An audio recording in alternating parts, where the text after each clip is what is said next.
Teman-teman dan sahabat-sahabat tercinta, senang sekali bisa bertemu Anda kembali dalam rangkaian presentasi mengenai pencampuran pestisida.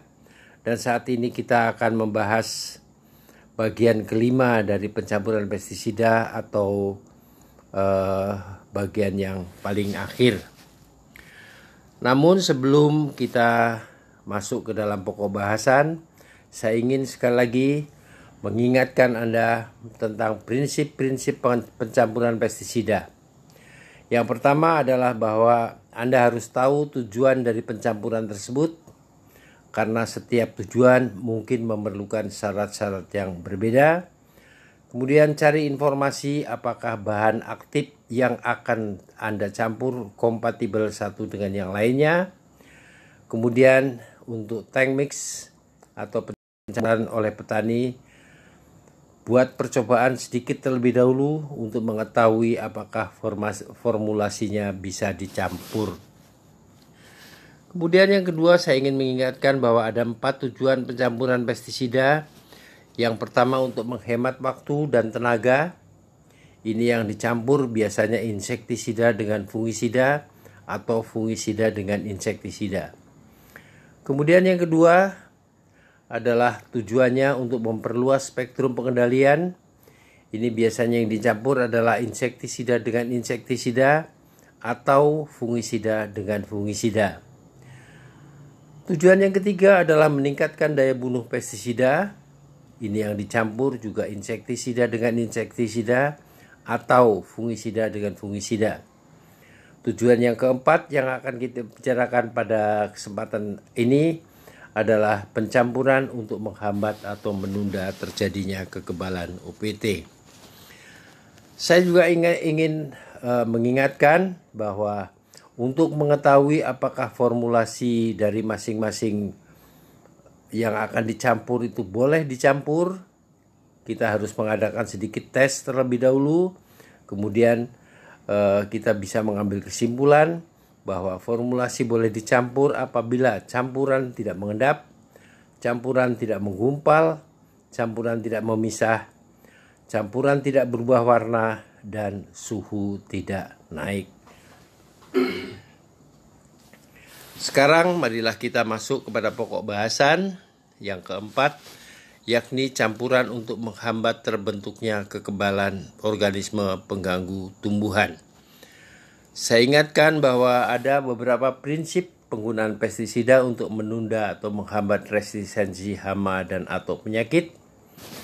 Yang pertama, apabila fungisida atau insektisida yang selama ini Anda gunakan tiba-tiba tidak efektif untuk mengendalikan OPT sasaran, maka gantilah bahan aktif tersebut dengan bahan aktif lain yang mode of action atau cara kerjanya berbeda.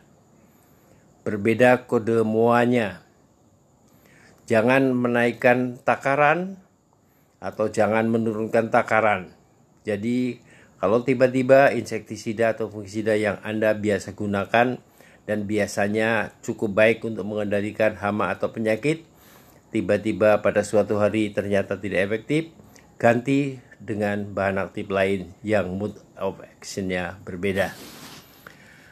Kemudian Anda juga bisa menggantinya dengan campuran bahan aktif yang ini berguna untuk melakukan tindakan darurat. Jadi kalau tiba-tiba insektisida atau fungisida yang Anda gunakan tiba-tiba tidak efektif, maka gunakan campuran bahan aktif yang muanya berbeda dan mua keduanya berbeda dengan bahan aktif yang biasanya Anda pakai. Kemudian 3. Untuk organisme pengganggu tumbuhan yang memerlukan penyemprotan lebih dari sekali dalam semusim, kunci untuk menghambat atau menunda terjadinya kekebalan adalah rotasi atau rolling atau pergantian bahan aktif dengan bahan-bahan aktif yang kode muanya berbeda. Jadi yang penting adalah Anda melakukan rolling, dan kalau tiba-tiba tidak efektif, Anda bisa melakukan tindakan darurat dengan mengganti bahan aktifnya atau mengganti dengan campuran bahan aktif yang cocok. Fungisida. Seperti Anda ketahui bahwa dalam hal fungisida ada hubungan antara resistensi jamur patogen dengan kelas kimia fungisida atau disebut dengan kelas relative resistance. Ada beberapa kelas fungisida yang hampir tidak pernah menimbulkan kekebalan jamur. Ini disebut dengan risiko fungisida yang berisiko rendah. Akan tetapi ada pula kelas-kelas fungisida yang relatif cepat menimbulkan resistensi, disebut dengan fungisida risiko tinggi. Ini adalah beberapa contoh fungisida yang mempunyai risiko tinggi. Misalnya saja adalah fungisida dari kelompok kimia fenilamid seperti metalaksil, benalaksil, ofuras, dan sebagainya. Kemudian fungisida dari kelompok benzimidazol seperti benomil, carbendazim, thiabendazol, thiophanat metil, dan sebagainya. Lalu fungisida dari kelas kimia fenilkarbamat seperti diethofencarb. Lalu ada lagi fungisida strobilurin seperti asoxystrobin, piracostrobin, dan sebagainya. Fungisida tersebut mempunyai risiko tinggi untuk memicu terjadinya kekebalan cendawan terhadap fungisida tersebut. Juga antibiotika dari kelompok glukopiranosil seperti streptomycin dan oxytetracycline ini juga termasuk fungisida yang berisiko tinggi. Di lain pihak ada beberapa fungisida, saya berikan contoh, yang mempunyai risiko rendah yang hampir tak pernah menimbulkan kekebalan terhadap cendawan yang dikendalikannya. Di antara fungisida risiko rendah tersebut antara lain adalah kelompok ditiokarbamat seperti verbam, manep, zinep, mankoseb, metiram, propinep, ziram, dan sebagainya. Kemudian kelompok lain adalah misalnya kelompok kloronitril seperti klorotalonil dan juga fungisida anorganik seperti senyawa tembaga dan belerang.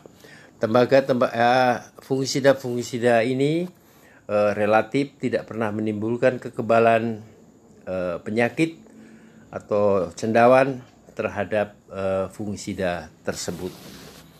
Oleh karena itu dalam prakteknya di pasaran Anda akan melihat banyak sekali fungisida risiko tinggi yang digabungkan atau dicampur dengan fungisida risiko rendah ke dalam suatu campuran siap pakai atau ready mix. Contohnya adalah simoxanil ditambah dengan mankoseb, kemudian mefenoxam ditambah dengan mankoseb, kemudian fluopicolid ditambah dengan propinep, lalu mandipropamid ditambah dengan klorotalonil, oxytiapripolin dengan klorotalonil, dan sebagainya. Jadi fungisida yang sebelah kiri ini adalah fungisida yang risiko tinggi dicampur dengan fungisida yang sebelah kanan adalah fungisida yang berisiko rendah. Kemudian mengenai insektisida, ini saya berikan beberapa contoh campuran insektisida yang berbeda kode grupnya. Misalnya abamectin dari grup 6 dengan chlorpyrifos atau triasofos atau profenofos dari grup 1.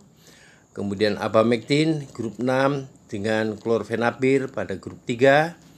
Lalu ada pula sipermetrim dari grup 3 dicampur dengan chlorpyrifos dari grup 1, kemudian imidacloprid dari grup 4 dengan asfat dari grup 1.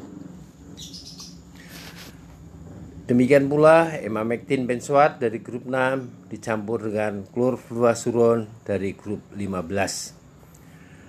Selanjutnya di bidang insektisida mungkin Anda pernah melihat tabel berikut yang disusun oleh Donald De Vries. adalah pencampuran insektisida untuk memecahkan resistensi serangga. Campuran ini belum berdasarkan MOA dari masing-masing insektisida atau masing-masing kelompok insektisida, tetapi masih berdasarkan pada kelompok kimianya. Tetapi ini juga baik karena kelompok kimia yang terlibat sudah mempunyai perbedaan MOA. Jadi misalnya pyrethroid tidak boleh dicampur dengan pyrethroid. Pyrethroid tidak dianjurkan dengan karbamat.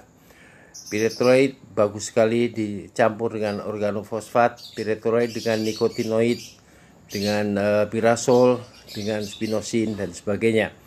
Jadi yang berwarna hijau adalah dianjurkan atau sangat dianjurkan, dan yang berwarna merah itu sebaiknya dihindari atau tidak dianjurkan. Saya rasa itu saja yang kami berikan mengenai pencampuran untuk menunda atau menahan terjadinya resistensi organisme pengganggu tanaman. Terima kasih atas perhatian Anda, dan kita akan berjumpa pada lain kesempatan.